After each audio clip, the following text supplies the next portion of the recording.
Assalamualaikum warahmatullahi wabarakatuh.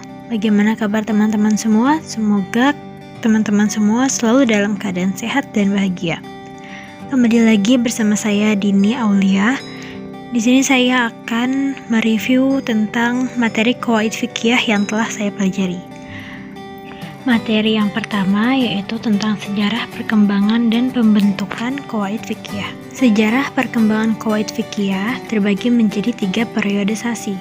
Pertama yaitu kelahiran, yang berlangsung dari abad ke-1 hingga abad ke-3 Hijriah.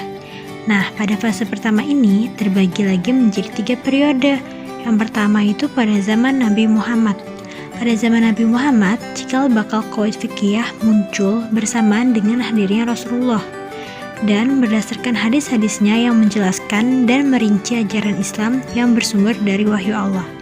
Fase yang kedua yaitu pada masa sahabat.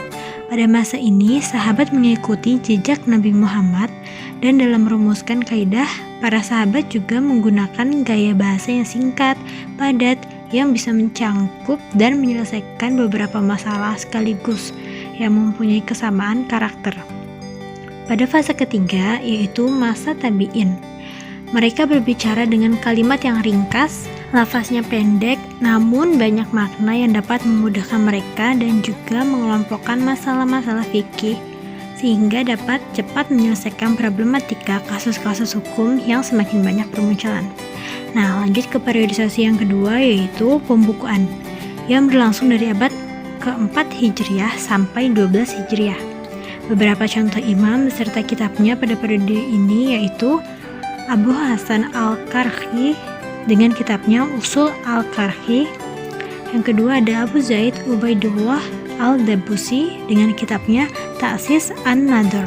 Lalu periode yang terakhir yaitu periode ketiga, yaitu penyempurnaan pengkodifikasian ilmu qawaid fiqhiyah yang mencapai puncaknya ketika disusunnya Al-Majallah Al-Ahkam Al-Adliyah pada abad ke-13 Hijriah, yaitu oleh komit ulama pada masa Khalifah Al-Ghazi Abdul Aziz dari dinasti Utsmaniyah.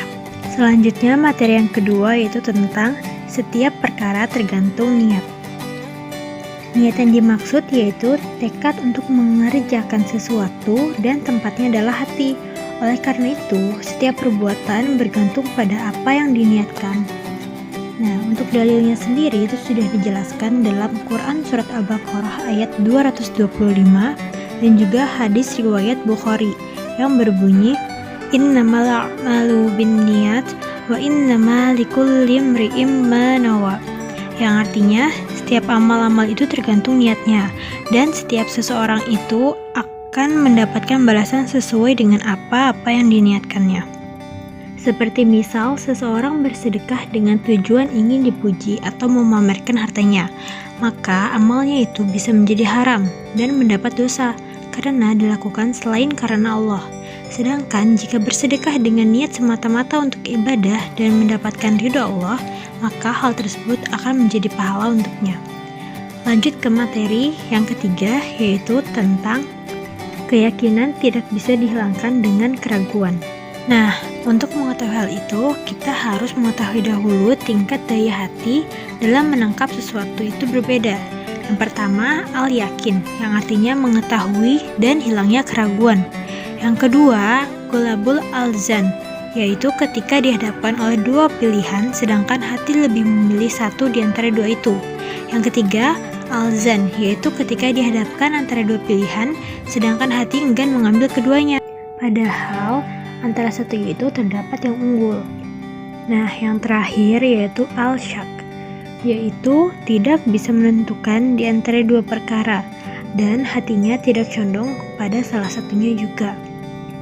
Baiklah, cukup sekian review tentang materi qawaid fiqhiyah yang telah saya pelajari. Apabila terdapat kesalahan dari apa yang telah saya sampaikan, mohon untuk dikoreksi. Terima kasih untuk yang telah menonton video ini sampai akhir.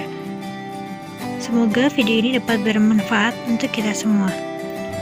Wassalamualaikum warahmatullahi wabarakatuh.